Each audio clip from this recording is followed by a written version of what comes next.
Hello my dear lovely students, welcome back to my channel Shubham lecturer. Student finally आज मैं class 12 Hindi का एक ऐसा वीडियो लेकर आया हूं जिसका आप सभी को बेसब्री से इंतजार था। तो जितने भी स्टूडेंट इस बार 12th में हैं और जिनको 2024 में बोर्ड एग्जाम देना है यानी कि हिंदी का पेपर देना है, उनके लिए आज का ये वीडियो बहुत ही ज्यादा इंपॉर्टेंट है, क्योंकि आज के इस वीडियो में मैं आपका हिंदी में 9 नंबर एकदम क्लियर कराने वाला हूं, यानी कि 9 नंबर में पक्का कराने वाला हूं। अब आप लोग कहेंगे सर ऐसा क्या आप बताएंगे कि हमारा हिंदी में 9 नंबर पक्का हो जाएगा। देखिए स्टूडेंट, इस वीडियो में हम क्लास 12 हिंदी के 3 ऐसे महत्वपूर्ण निबंध को पढ़ेंगे जो हर साल आपके बोर्ड एग्जाम में पूछे जाते हैं। यानी कि अगर आप प्रीवियस ईयर पेपर उठाकर देखेंगे तो ये निबंध आपके बोर्ड एग्जाम में बार बार यही निबंध आते हैं और इस बार 2024 में भी यही निबंध आएंगे। मतलब मैं आपको 3 निबंध बताऊंगा, तीनों लिखकर बताऊंगा, और अगर आपने ये 3 निबंध पढ़ लिया और ऐसे बोर्ड एग्जाम में लिखकर चले आए तो आपको 9 में से 9 नंबर पूरे मिलेंगे। एक नंबर भी आपका एग्जामिनर नहीं काट पाएगा, एक छोड़िए आधा नंबर भी नहीं काट पाएगा। और मैं आपको बताऊंगा कि कैसे आपको लिखना है। अगर इस तरह हिंदी की कॉपी में लिखोगे निबंध तो आपको पूरे नंबर मिलेंगे। तो वीडियो बहुत ही ज्यादा इंटरेस्टिंग है। आज का ये वीडियो देख लेंगे तो आपको निबंध पढ़ने की जरूरत ही नहीं पड़ेगी। कैसे आपको हेडिंग डालना है, कैसे हेडिंग डाल डाल के लिखना है ताकि आपको एग्जामिनर पूरे के पूरे नंबर दे। सबसे पहले ये जान लीजिए कि हम कौन कौन सा निबंध इस वीडियो में पढ़ेंगे। देखिए सबसे पहला निबंध है विज्ञान वरदान या अभिशाप, यानी कि जो साइंस है ये बून है या फिर कर्स है, यानी कि विज्ञान वरदान है या अभिशाप है हमारे लिए। देखिए हमारे लिए विज्ञान वरदान भी है और अभिशाप भी है, क्योंकि हम विज्ञान के द्वारा ही आज हमारे पास स्मार्टफोन है जिससे आप लोग पढ़ रहे हैं, बेनिफिट ले रहे हैं। और यहीं पे उन्होंने बिजली का आविष्कार किया जिसको मतलब लोग करंट को छूकर बहुत सारे लोगों की मृत्यु हो जाती है। तो भैया कहीं ना कहीं हमारे लिए लाभदायक भी है और हानिकारक भी है। ये निबंध बहुत ज्यादा पूछा जाता है क्योंकि ये बहुत इंपॉर्टेंट है। दूसरा है पर्यावरण प्रदूषण समस्या एवं समाधान निबंध। ये निबंध तो ट्रेंडिंग में है, मतलब आना ही आना है पर्यावरण प्रदूषण पर निबंध, क्योंकि आपको पता है पर्यावरण हमारा निरंतर प्रदूषित होता जा रहा है।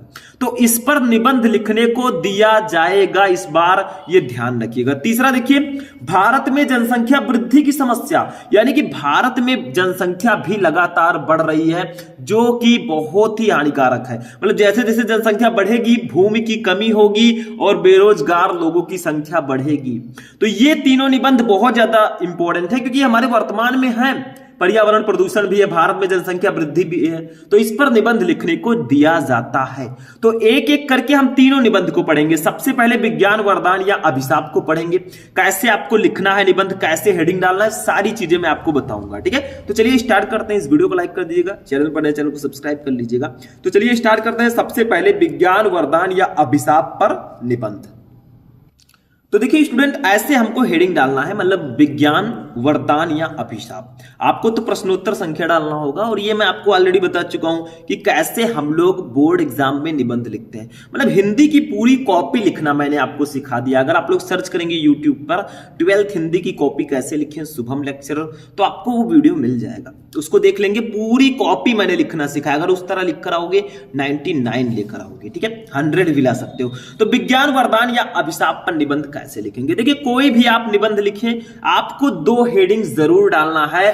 वो दोनों हेडिंग क्या क्या है? सबसे पहला हेडिंग जो हमारा होगा वो प्रस्तावना होगा, जो कि आपके सामने लिखा हुआ है, ठीक है। और सबसे लास्ट हेडिंग आपका जो होगा वो उपसंहार होगा। ये दोनों आपको जरूर डालना है हेडिंग। उसके बीच में आपको उससे रिलेटेड हेडिंग डालने हैं। सिर्फ 2 ही हेडिंग से काम नहीं चलने वाला। अभी मैं बताऊंगा आपको क्या क्या करना है, लेकिन सबसे पहला हेडिंग प्रस्तावना होना चाहिए और इसमें आपको उसके बारे में लिखना है जिसके बारे में आप निबंध लिख रहे हैं, उसके बारे में थोड़ा सा लिखना। देखो आज का युग वैज्ञानिक चमत्कारों का युग है। मानव जीवन के प्रत्येक क्षेत्र में आज विज्ञान ने आश्चर्यजनक क्रांति ला दी है। मानव समाज की सारी गतिविधियां आज विज्ञान से परिचालित हैं। दुर्जय प्रकृति पर विजय प्राप्त कर आकाश की ऊंचाइयों से लेकर पाताल की गहराइयों तक नाप दी है। विज्ञान एक ऐसी चीज है जिसने आकाश की ऊंचाइयों से लेकर पाताल की गहराइयों तक नाप दी है। और हमारा भारत इसमें जो है चंद्रयान 3 लॉन्च करके सक्सेसफुली उसको लैंड कराकर यह साबित कर दिया कि हम किसी से कम नहीं है।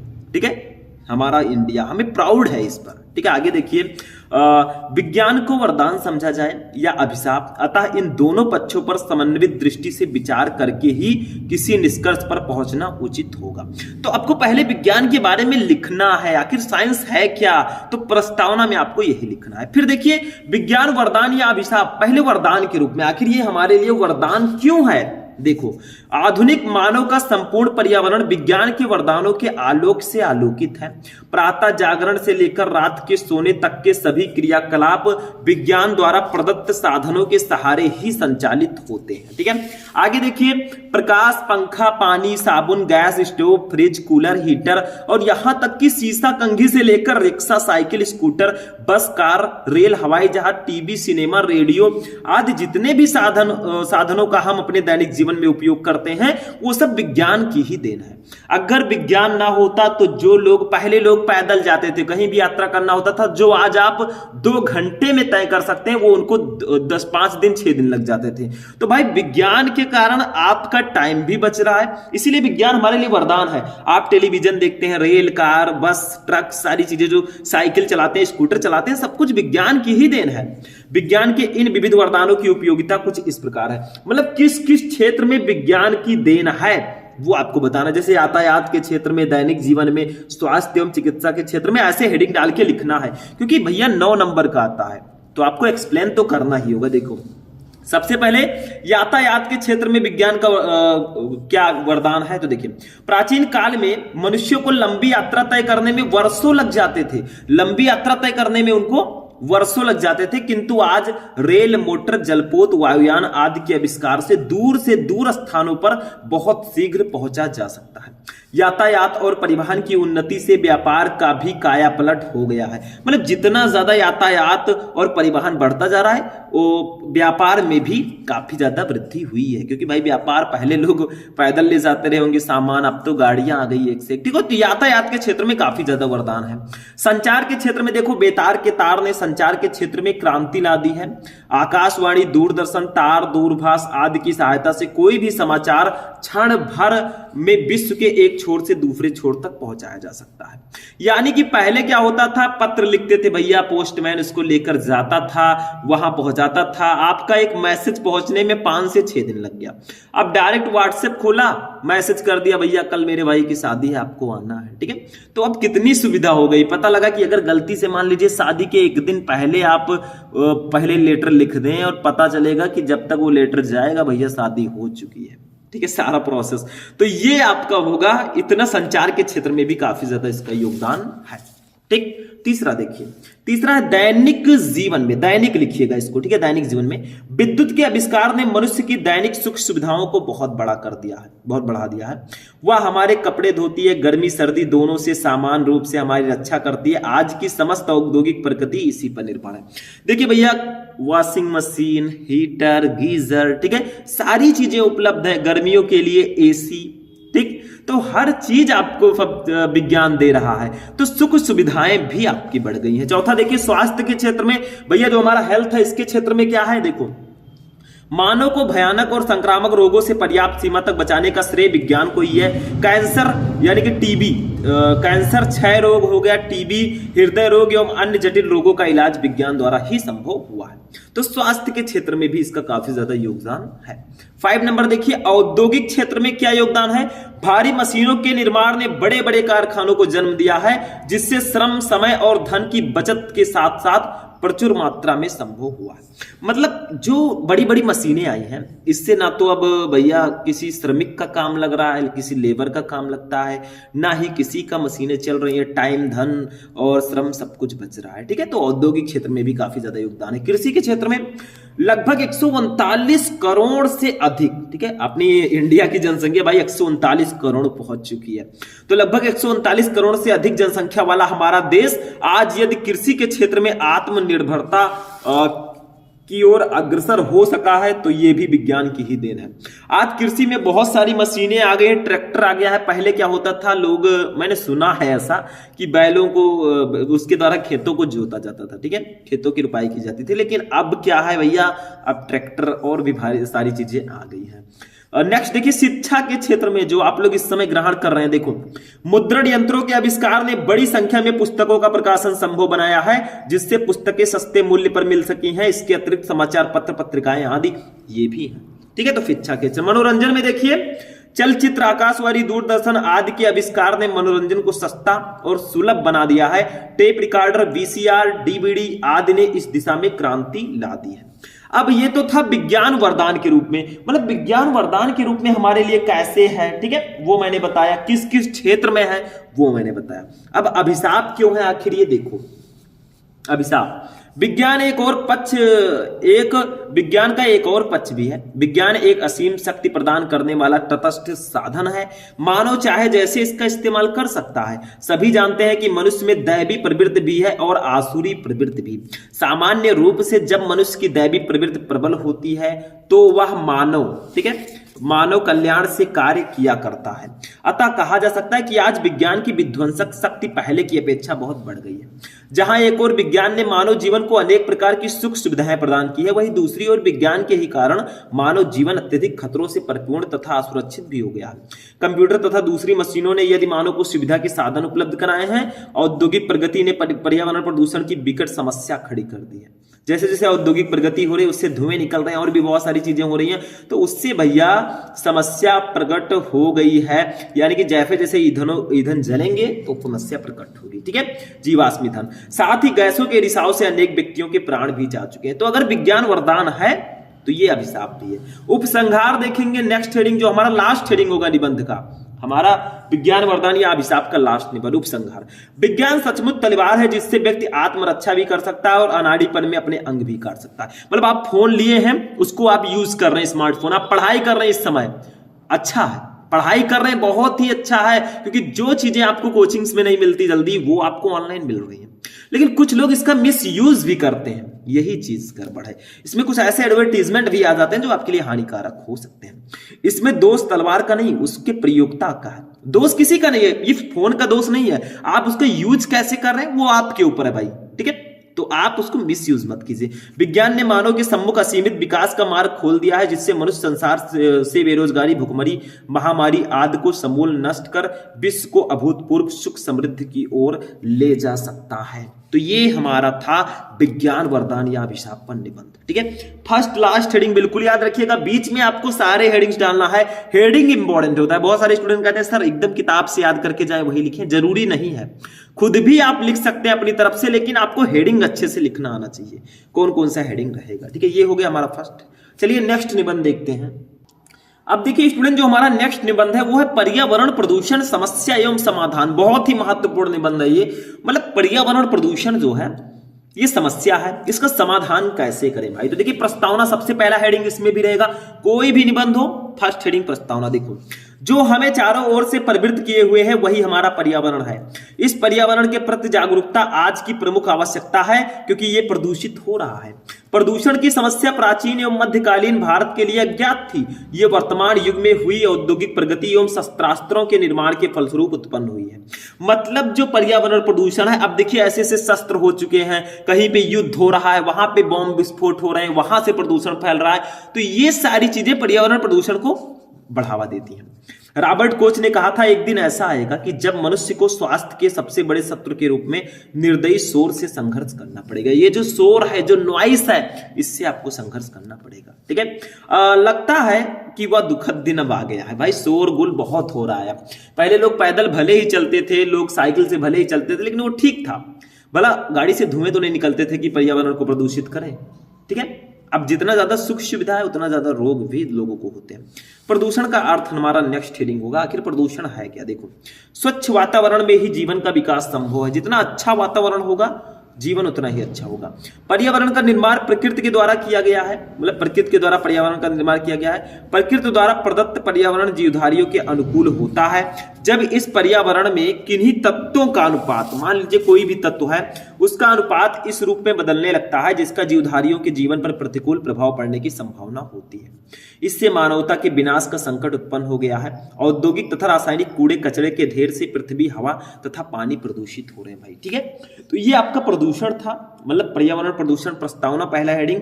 दूसरा प्रदूषण का अर्थ। अब प्रदूषण कितने प्रकार का होता है भाई? जल प्रदूषण, वायु प्रदूषण, ध्वनि प्रदूषण, रेडियोधर्मी प्रदूषण, रासायनिक प्रदूषण, ऐसे लिखना है जैसे हमने विज्ञान वरदान या अभिशाप में लिखा, वो किस किस क्षेत्र में वरदान के रूप में है। ठीक है, तो देखिए प्रदूषण के प्रकार। आज के वातावरण में प्रदूषण निम्नलिखित रूपों में दिखाई पड़ता है। फर्स्ट है जल प्रदूषण। जीवन के अनिवार्य स्रोत के रूप में वायु के बाद प्रथम आवश्यकता जल की ही होती है। भाई जीवन अगर आपको जीना है तो वायु के बाद सबसे पहली आवश्यकता जल की होती है। सबसे पहले आपको वायु जरूरी है। ऑक्सीजन नहीं मिलेगा, आपका सांस फूलने लगेगा, वैसे ही काम खत्म। लेकिन उसके बाद अगर मान लीजिए ऑक्सीजन मिल भी जाए, आपको पानी नहीं मिलेगा तो आप कुछ दिन तक रहेंगे, उसके बाद में भगवान को प्यारे। आगे देखिए, जल को जीवन कहा जाता है। जल का शुद्ध होना स्वस्थ जीवन के लिए बहुत आवश्यक है। देश के प्रमुख नगरों के जल का स्रोत हमारी सदानीरा नदियां। दूसरा वायु प्रदूषण। वायु जीवन का अनिवार्य स्रोत है। प्रत्येक प्राणी को जीने के लिए शुद्ध वायु की आवश्यकता होती है, जिसके कारण वायुमंडल में इसका विशेष अनुपात होना आवश्यक है। मतलब जो हमारा वायु है ये प्रदूषित बिल्कुल ना हो। ठीक है, जीवधारी सांस द्वारा ऑक्सीजन ग्रहण करता है और कार्बन डाइऑक्साइड छोड़ता है। पेड़ पौधे कार्बन डाइऑक्साइड लेते हैं और हमें ऑक्सीजन प्रदान करते हैं। देखो भाई, पेड़ पौधे हमारे जीवन के लिए बहुत ही लाभदायक है। मैं कहता रहता हूं प्लांटिंग जरूर कीजिए। आप अपने हर जन्मदिन पर, हर बर्थडे पर एक पेड़ जरूर लगाएं। ठीक है, कितने लोग लगाएंगे कमेंट कर दीजिएगा। ठीक है, मतलब ऐसा मैं क्यों बोल रहा हूं, देखो आप क्या करते हैं कि पेड़, आप ऑक्सीजन लेते हैं, कार्बन डाइऑक्साइड छोड़ते हैं। ठीक है, अब पेड़ पौधे क्या है, उस कार्बन डाइऑक्साइड को लेते हैं और ऑक्सीजन छोड़ते हैं। देखिए वो आपको ऑक्सीजन दे रहे हैं जिसकी आपको बहुत ज्यादा जरूरत है। बिना ऑक्सीजन के आप जीवित नहीं रह पाएंगे। तो पेड़ पौधे आपको ऑक्सीजन देते हैं। इनका अगर कहीं भी एक भी पेड़ कट जाता है गलती से, सूखा रूखा, तो आपको उसके बदले 5-6 पेड़ 10 पेड़ लगाने हैं। हर जन्मदिन पर एक पेड़ लगाओ, देखो कितना अच्छा रहता है, प्रदूषण नहीं फैलेगा। ठीक है, तीसरा देखिए ध्वनि प्रदूषण। ध्वनि प्रदूषण आज की एक नई समस्या है। इसे वैज्ञानिक प्रगति ने पैदा किया। मोटर कार, ट्रैक्टर, जेट विमान, कारखानों की सायरन मशीनें, लाउड स्पीकर आदि ध्वनि से श्रवण शक्ति का ह्रास तो होता ही है, साथ ही कार्य करने की क्षमता पर भी बुरा प्रभाव पड़ता है। ध्वनि प्रदूषण भी नहीं होना चाहिए, इससे कार्य करने की क्षमता पर भी प्रभाव पड़ता है और क्या होता है कि हमारा श्रवण शक्ति भी कम हो जाती है, सुनने की क्षमता। चौथा है रेडियोधर्मी प्रदूषण। आज के युग में वैज्ञानिक परीक्षणों का जोर है। परमाणु परीक्षण निरंतर होते ही रहते हैं। इनके विस्फोट से रेडियोधर्मी पदार्थ वायुमंडल में फैल जाते हैं और अनेक प्रकार से जीवन को क्षति पहुंचाते हैं। पांचवा है रेडियोधर्मी नहीं, रासायनिक प्रदूषण है भैया। तो रासायनिक प्रदूषण जो है इसको भी ध्यान में रखिएगा। कारखानों से बहते हुए अवशिष्ट द्रव्यों के अतिरिक्त उपज में वृद्धि की दृष्टि से प्रयुक्त कीटनाशक दवाइयों और रासायनिक खादों से भी स्वास्थ्य पर प्रतिकूल प्रभाव पड़ता है। कुछ लोग ज्यादा पैदावार के लिए अपने फसलों में बहुत ज्यादा मात्रा में खाद या फिर और भी सारी चीजें देते हैं जो हमारे स्वास्थ्य पर प्रतिकूल प्रभाव डालता है। दूसरा हेडिंग, नेक्स्ट हेडिंग, प्रदूषण की समस्या और उससे हानियां क्या है। देखो, निरंतर बढ़ती हुई मानव जनसंख्या, रेगिस्तान का बढ़ते जाना, भूमि का कटाव, ओजोन की परत का सिकुड़ना, धरती के तापमान में वृद्धि, वनों का विनाश तथा औद्योगिकरण ने विश्व के सम्मुख प्रदूषण की समस्या पैदा कर दी है। आखिर ये प्रदूषण क्यों फैल रहा है? क्योंकि जनसंख्या लगातार बढ़ रही है। जनसंख्या बढ़ेगी, लोग पेड़ पौधे काट कर घर बनाएंगे, वहां पे रहेंगे, उसको बेचेंगे। तो पेड़ पौधे का कटाव, ठीक है, भूमि का कटाव, ओजोन की परत का सिकुड़ना, धरती के तापमान में वृद्धि, वनों का विनाश, वनों को धीरे धीरे काटा जा रहा है, पेड़ पौधे कट रहे हैं भाई, तो कितना नुकसानदायक है। इसने पर्यावरण प्रदूषण की समस्या पैदा कर दी है। साथ ही श्वसन गति और नाड़ी गति में उतार चढ़ाव, जठरांत्र की गतिशीलता में कमी तथा रुधिर प्रसंचरण एवं हृदय पेशी के गुणों में भी परिवर्तन हो जाता है तथा प्रदूषण अन्य अनेकानेक बीमारियों से पीड़ित मनुष्य समय से पूर्व ही मृत्यु का ग्रास बन जाता है। प्रदूषण से बहुत सारे लोगों को मृत्यु भी हो जाती है। ठीक है, समस्या और समाधान कैसे होगा? वातावरण को प्रदूषण से बचाने के लिए वृक्षारोपण सबसे अच्छा साधन है, सर्वश्रेष्ठ साधन। मतलब वृक्षारोपण का मतलब वृक्ष को लगाना, पेड़ पौधे लगाना, यही एक ऐसा साधन है जिससे आप अपने वातावरण को प्रदूषित होने से बचा सकते हैं। पेड़ पौधे जरूर लगाएं, मैं ये कहता हूं। ठीक है, आप तो पढ़े लिखे, आपको लगाना चाहिए। ठीक है, मानव को चाहिए कि वह वृक्षों, अब पढ़े लिखे हो या ना हो फिर भी लगाना जरूर। ठीक है, वृक्षों और वनों को कुल्हाड़ियों का निशाना बनाने के बजाय उन्हें फलते फूलते, मतलब कुल्हाड़ियों का निशाना बनाने से बजाय उन्हें फलते फूलते देखें तथा सुंदर पशु पक्षियों को अपना भोजन बनाने के बजाय उनकी सुरक्षा करें। तकनीकी ज्ञान का उपयोग खोए हुए पर्यावरण को फिर से प्राप्त करने पर बल देने के लिए किया जाना चाहिए। वायु प्रदूषण से बचने के लिए हर प्रकार की गंदगी एवं कचरे को विधिवत समाप्त करने के लिए के उपाय निरंतर किए जाने चाहिए। जल प्रदूषण को नियंत्रित करने के लिए औद्योगिक संस्थानों में ऐसी व्यवस्था की जानी चाहिए। उपसंहार, लास्ट हेडिंग ध्यान से समझिएगा, मैं आपको हेडिंग वाइज बता रहा हूं। अब आप लोग कहेंगे सर जी नोट करें कैसे? नोट क्यों कर रहे हो भाई? नोट सारी हमारे ऐप पे मिल रहे हैं, आप जाकर डाउनलोड ले लीजिए। वो देखिए, उपसंहार पर्यावरण में होने वाले प्रदूषण को रोकने व उसके समुचित संरक्षण के लिए समस्त विश्व में एक नई चेतना उत्पन्न हुई है। हम सभी का उत्तरदायित्व है कि चारों ओर बढ़ते इस प्रदूषित वातावरण के खतरों के प्रति सचेत हों और पूर्ण मनोयोग से संपूर्ण परिवेश को स्वच्छ व सुंदर बनाने रखने का यत्न करें। ठीक है, और पौधे जरूर लगाएं भाई, पौधे जो हैं बहुत अच्छे होते हैं। अगर फल वाले पौधे लगा देते हैं तो आपको फल भी मिलेगा भाई। ठीक, तो ये आपका था पर्यावरण प्रदूषण पर निबंध। ठीक है, नेक्स्ट निबंध देखते हैं। अब देखिए स्टूडेंट, हमारा नेक्स्ट निबंध है भारत में जनसंख्या वृद्धि की समस्या। ये जो भारत में जनसंख्या बढ़ रही है, कहीं ना कहीं पर्यावरण प्रदूषण का ये भी कारण है, जो जनसंख्या लगातार बढ़ रही है। जनसंख्या बढ़ेगी, पेड़ पौधे कटेंगे तो प्रॉब्लम्स होंगी। इसमें भी प्रस्तावना, जनसंख्या वृद्धि की समस्या भारत के सामने विकराल रूप धारण करती जा रही है। सन 1930 से 1931 ईस्वी में अविभाज्य भारत की जनसंख्या 20 करोड़ थी, जो अब केवल भारत में 139 करोड़ से ऊपर पहुंच चुकी है। जब हमारा देश विभाजित नहीं था, इंडिया पाकिस्तान जब एक ही था, तब दोनों को मिलाकर सिर्फ 20 करोड़ जनसंख्या थी। 1930 में आए इन 70 और 90-92 सालों में 139 करोड़ सिर्फ भारत की जनसंख्या हो गई, 7 गुना। देखो आगे देखिए, जनसंख्या की इस अनियंत्रित वृद्धि के साथ दो समस्याएं मुख्य रूप से जुड़ी हैं। अगर जनसंख्या बढ़ेगी तो दो समस्या जरूर आएगी। सीमित भूमि, मतलब भूमि तो उतना ही रह जाए, जमीन नहीं बढ़ेगा, जनसंख्या भले ही बढ़ जाए। सीमित आर्थिक संसाधन, अनेक अन्य समस्याएं भी इसी समस्या से अविच्छिन्न रूप से जुड़ी हैं, जैसे समस्त नागरिकों की शिक्षा, स्वच्छता, चिकित्सा एवं अच्छा वातावरण उपलब्ध कराने की समस्या।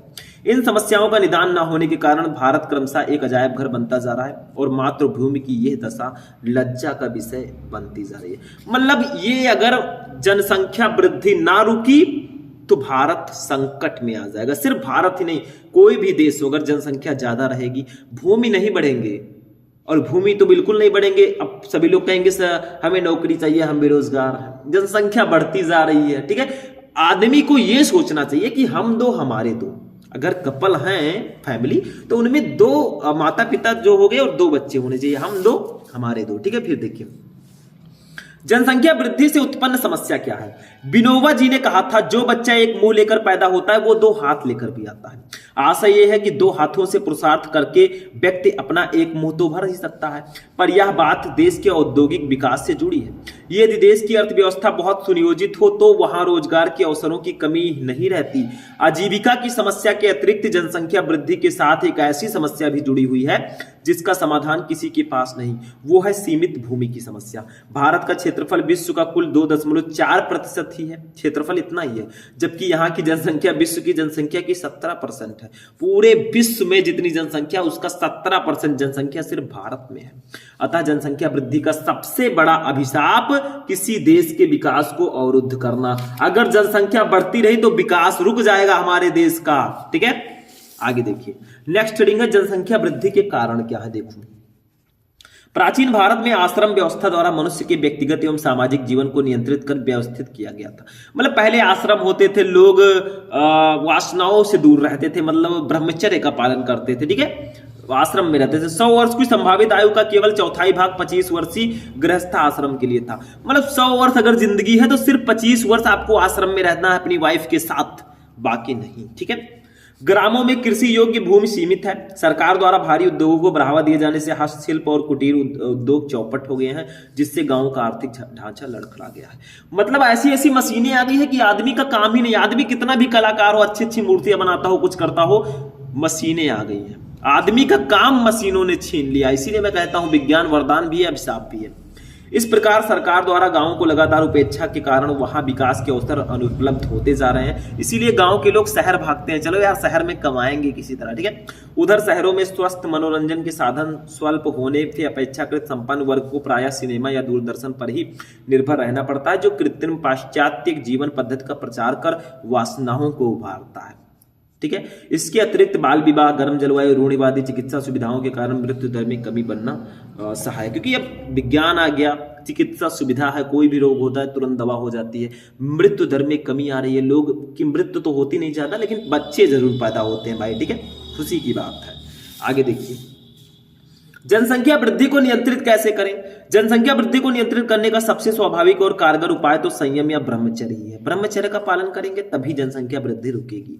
इससे नर नारी, समाज और देश सभी का कल्याण है। किंतु वर्तमान भौतिकवादी युग में जहां अर्थ और काम ही जीवन का लक्ष्य बन गए, वहां ब्रह्मचर्य पालन आकाश कुसुम हो गया। फिर सिनेमा, पत्र पत्रिकाएं, दूरदर्शन आदि प्रचार के माध्यम से भी वासना को उद्दीप्त करके पैसा कमाने में लगे। कुछ लोग ऐड चलाते हैं, मतलब दूसरे प्रकार का 18+ का, और बच्चे 18 से नीचे हैं तो उसमें जो है एक्साइटमेंट्स होते हैं। प्राचीन स्वरूप को पहचान कर अपनी प्राचीन संस्कृति को उज्जीवित करें। प्राचीन भारतीय संस्कृति जो अध्यात्म प्रधान है के उज्जीवन से लोगों में संयम की ओर स्वाभाविक प्रवृत्ति बढ़ेगी, जिससे नैतिकता को बल मिलेगा और समाज में विकराल रूप धारण करती आपराधिक प्रवृत्तियां जनसंख्या की अति त्वरित वृद्धि पर तत्काल प्रभावी नियंत्रण के गर्भ निरोधक औषधियों एवं उपकरणों का प्रयोग आवश्यक हो गया।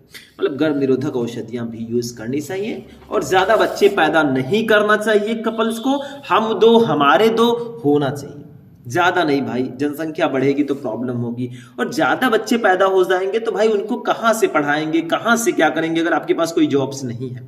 तो सीमित मात्रा में रहिए।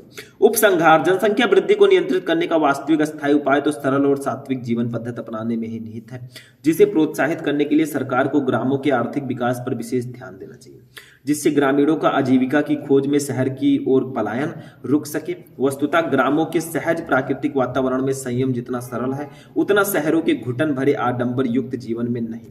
मतलब हमारे गांव में जो जीवन है भाई बहुत अच्छा है, हमारा वातावरण बहुत शुद्ध है। आप चले जाएंगे कहीं बाहर किसी सिटी में, बहुत सारे लोग जाना चाहते हैं सिटी में, चलो यार मजा आएगा, लेकिन वहां पे पर्यावरण प्रदूषित रहता है, थोड़ा बहुत सांस लेने में भी प्रॉब्लम्स हो सकती हैं, ठीक है। आगे देखिए शहरों में भी शहरों में भी प्रचार माध्यम द्वारा प्राचीन भारतीय संस्कृति के प्रचार एवं स्वदेशी भाषाओं की शिक्षा पर ध्यान देने के साथ ही साथ परिवार नियोजन के कृत्रिम उपायों जिसकी उपेक्षा आत्मघाती होगी। मतलब आपको पर्यावरण प्रदूषण से रिलेटेड सारी चीजें मैंने आपको बता दिया, ठीक है। मतलब ये आपका क्या था, भारत में जनसंख्या वृद्धि की समस्या, ठीक है, ये जानना बहुत ज्यादा जरूरी है। 3 मैंने आपको निबंध बताए आज की इस क्लास में, ठीक है।